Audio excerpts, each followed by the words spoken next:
আসসালামু আলাইকুম। ওয়ালাইকুম আসসালাম রহমতুল্লাহি ওয়া বারাকাতুহু। চাচাতো মামাতো ভাই বোনের মধ্যে বিয়ে হলে বিজ্ঞান বলে তাদের যে সন্তান হবে সে সন্তানের জেনেটিক সমস্যা হতে পারে। বোন প্রশ্ন করলেন যে চাচাতো মামাতো ভাই বোনের বিয়ে এতে করে জেনেটিক সমস্যা হতে পারে।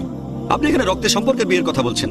এই ধরনের সম্পর্কে আমরা দেখি যে চাচাতো মামাতো ভাই বোনের মধ্যে বিয়ে হয়।